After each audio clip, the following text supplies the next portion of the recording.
ప్రేమ గారు మీరు ఇంకేమైనా యాడ్ చేస్తారా? లలిత గారు చెప్పిన దానికన్నా మీ డిమాండ్స్ ఇంకేమైనా ఉన్నాయా? అంటే ఖచ్చితంగా కన్సిడర్ చేయాల్సినవి, కావాల్సినవి, ఒకవేళ అది రాని పక్షంలో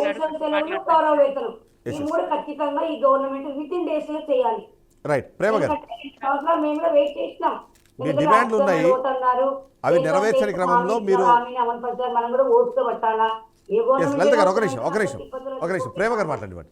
ప్రేమ గారు మేము ఇచ్చిన టైము కింద వర్కర్స్ చాలా సఫరింగ్ లో ఉన్నారు.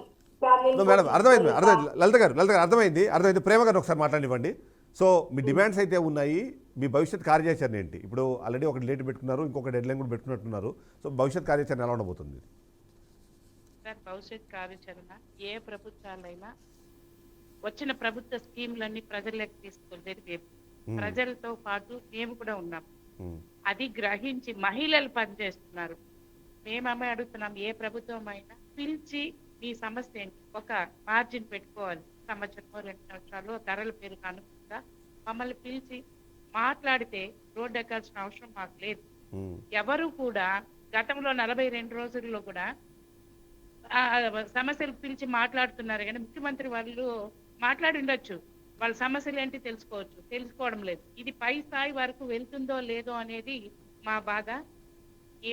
మీడియా ద్వారా అన్ని చూస్తుంటారు, చేస్తుంటారు, కానీ 7 సంవత్సరాలుగా 1 రూపాయి కూడా మాకు పెరగలేని కారణంగా ఇప్పుడు మేము మళ్ళా టైం ఇచ్చాము ఈ ప్రభుత్వానికి. 2 సంవత్సరాలు పూర్తయింది జీతాలు పెంచమని. ఇప్పటికీ మళ్ళీ పిలిచి మాట్లాడకపోతే రాబోయే కాలంలో 42 రోజులు సమ్మె ఎలా చేశాము, 43 రోజులు మీకు సిద్ధమవుతున్నాం. ఎందుకంటే మాకేం రోడ్లు ఎక్కాల్సిన అవసరం లేదు. ఈ రోజు కడుపు కోసం మేము వెళ్తున్నాం. మా కుటుంబాలు రేపు ఇదే ప్రభుత్వాలు మా దగ్గర ఓట్లు వేయించుకొని మీరు పిలిచి మాట్లాడితే ఇంత సమస్యలు వచ్చేటి కాదు కదా. మహిళలు కదా మేము, మహిళా పక్షపాతి అంటున్నారు. ఏ ప్రభుత్వం వచ్చినా ఎందుకు మమ్మల్ని అంగన్వాడీ వాళ్ళని ఎంత చిన్న చూపు చూస్తున్నారు? ఎంత వర్క్ చేస్తున్నాం? ఈ రోజు రోజంతా రాత్రి పగలు కూడా పనిచేస్తాం. అర్ధరాత్రి లేసి ఆన్లైన్ లో పని కాలేదంటే లేపి ఒక సూపర్వైజరు ఇప్పుడు అవుతుంది చెయ్యమ్మా అంటుంది.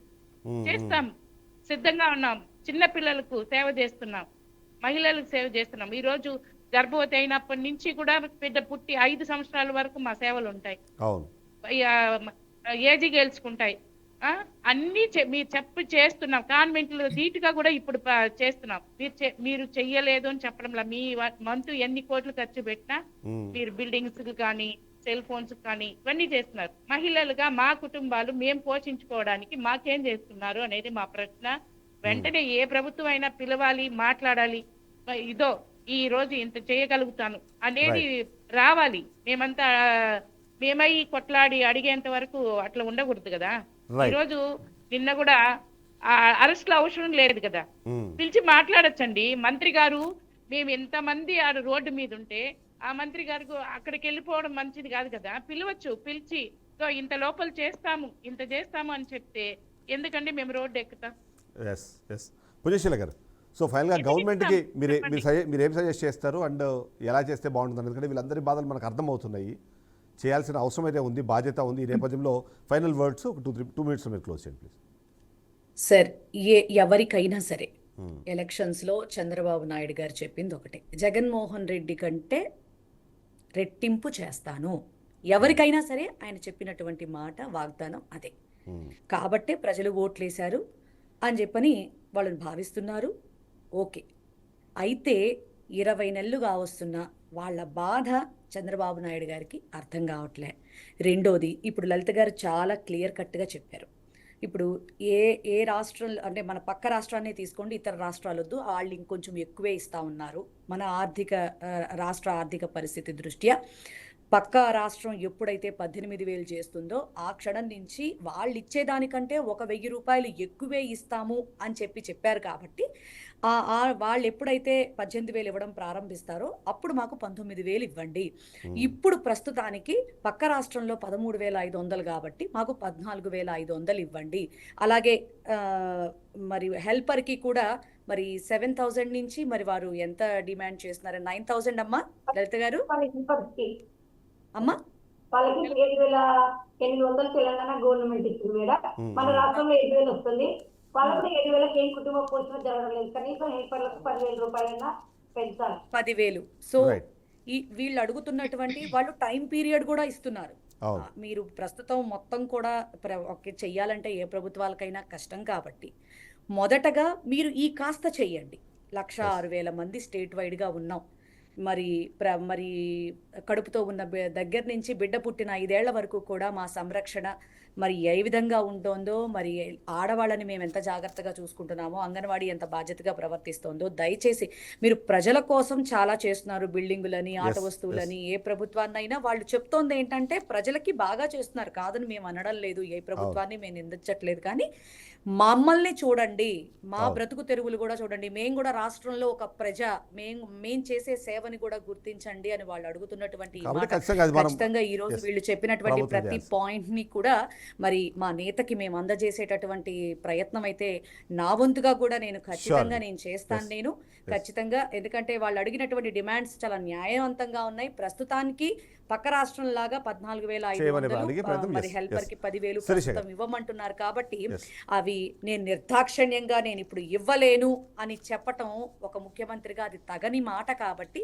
ఖచ్చితంగా వాళ్ళని పిలిచి మాట్లాడి వీటిని శాంక్షన్ చేస్తే వాళ్ళకి మంచి జరుగుతుంది అనేది మేము కూడా భావిస్తా ఉన్నాం. ఖచ్చితంగా మేము కూడా సపోర్ట్ చేస్తామని తెలియజేస్తాం. శిరీష గారు, తల్లి తర్వాత తల్లి కాదు, ఆ తల్లులకే తల్లులుగా వీళ్ళు వ్యవహరించి ఇప్పుడు ఇంత సేవ చేస్తున్నప్పుడు, అంటే వాస్తవానికి కూడా 26,000 అనేటప్పుడు కొద్దిగా నెంబర్ చూడడానికి కానివ్వండి, వినడానికి కానివ్వండి, బడ్జెట్ అలొకేషన్స్ కానివ్వండి చాలా కష్టంగా అనిపించేది. కానీ బట్ 13,500 13,600 నుంచి 14,600 అన్నది రీజనబుల్గా అనిపిస్తుంది. కాబట్టి ఖచ్చితంగా ప్రభుత్వం దీనివైపు పాజిటివ్గా స్పందించాలని కోరుకుంటున్న నేపథ్యంలో మీరు ఏంటి ఎలా దీన్ని తీసుకెళ్లే అవకాశం ఉందంటారు? మీరు మీ ప్రభుత్వానికి ఏమైనా సరే దీని మీద ఇన్ఫర్మేషన్ ఇచ్చే అవకాశం ఉందంటారా? ఖచ్చితంగానండి. యాక్చువల్ గా చంద్రబాబు నాయుడు గారు ఎప్పుడు కూడా మళ్ళీ చెప్తున్నాను, మహిళా పక్షపాతే. ఆయన ఇంట్లో ఆడబిడ్డ లేకపోయినా రాష్ట్రంలోని ఆడబిడ్డల్ని, అందున ముఖ్యంగా అంగన్వాడీ వాళ్ళకి పెద్దపీట వేస్తారనడంలో ఏమాత్రం సందేహం లేదు. ఇంకా చెప్పాలంటే గతంలో ఇప్పుడు మనం చెప్పుకున్నాం, మళ్ళీ చెప్పుకున్నా అదే మాట. ఆయన చేశారు, చూయించారు. ఇప్పుడు వచ్చినటువంటి వీళ్ళది ఏదైతే సమస్యలు ఉన్నాయో మినిస్టర్ గారికి ఆల్రెడీ తెలిసే ఉన్నాయి ఈ సమస్యలన్నీ కూడాను. దీని గురించి వాస్తవానికి చంద్రబాబు నాయుడు గారు అంగన్వాడీలకు ఇచ్చేటువంటి ప్రాముఖ్యత వేరేలా ఉంటుంది. అది మనందరికీ తెలుసు, వాళ్ళకి కూడా తెలుసు.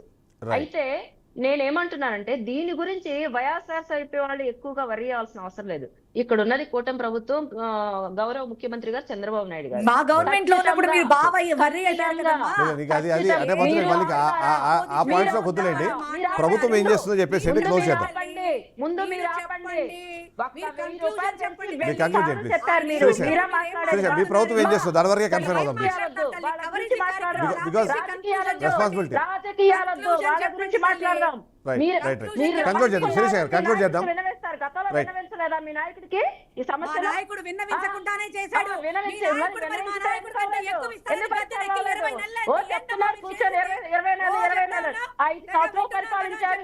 చెప్తున్నారు ఇక్కడ మీకేనా ఉంది, మాకు లేదా? రైట్ శిరీష గారు చిన్న రిక్వెస్ట్. శిరీష గారు శిరీష గారు కంక్లూడ్ చేద్దాము. గవర్నమెంట్ తరఫు నుంచి ఏం ఎక్స్పెక్ట్ చేసి ఆ పాయింట్ చెప్పండి, క్లోజ్ చేద్దాం. శిరీష గారు గవర్నమెంట్ తరఫు నుంచి ఏం చేసే అవకాశం ఉంది దాంతో క్లోజ్ చేద్దాం ప్లీజ్. పుణ్యశీల గారు ఒక నిమిషం కంక్లూడ్ చేద్దాం. రైట్ కంక్లూడ్ చేద్దాం. శిరీష గారు కంక్లూడ్ చేద్దాము. గవర్నమెంట్ తరఫు నుంచి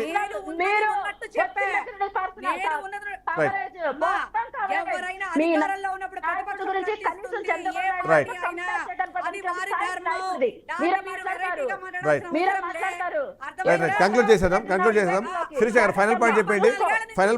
మీరు పుణ్యశీల గారు ఒక నిమిషం. Right thank you. Right Sirisha గారు పుణ్యశీల గారు thank you so much. Punyasheela గారు థ్యాంక్ యూ, శిరీష గారు థ్యాంక్ యూ, లలిత గారు అలాగే ప్రేమ గారు థ్యాంక్ యూ. ఓవరాల్గా చూస్తే మాత్రం ఇవాళ అంగన్వాడీ కార్యకర్తలు వాళ్ళు చేస్తున్న సేవకు తగ్గట్టుగా అది కూడా గౌరవ వేతనం గురించి మాత్రమే అడుగుతున్నారు తప్ప మిగిలిన వాడి గురించి అడగట్లేదు. కాబట్టి రాష్ట్ర ప్రభుత్వం ఖచ్చితంగా సానుకూలంగా స్పందించాలి. వాళ్ళ బాధలు వింటున్నారు, ఆ బాధలు అందరూ తెలిసిన వాళ్లే. కాబట్టి ఇప్పుడు వాళ్ళు అడుగుతున్నది చాలా రీజనబుల్ అనిపిస్తుంది కాబట్టి ఆ వైపుగా అడుగులు వేయాలని అందరూ కోరుకుందాం. అది జరిగి వాళ్ళు చేసే సేవను సంతోషంగా చేసేందుకు ఒక అవకాశాన్ని అయితే కల్పిద్దాం. నేను ఇంతకుముందు చెప్పినట్టుగా తల్లుల తర్వాత తల్లులు కాదు, ఆ తల్లులకే వీళ్ళు తల్లులుగా వ్యవహరిస్తున్న నేపథ్యంలో వాళ్ళకి దాని తగ్గట్టుగా ఆ గౌరవ వేతనం దొరకాలని అయితే కోరుకుందాం. ఆ వైపుగా ప్రభుత్వం కూడా చర్యలు తీసుకోవాలని చెప్పేసి ఆశిద్దాం.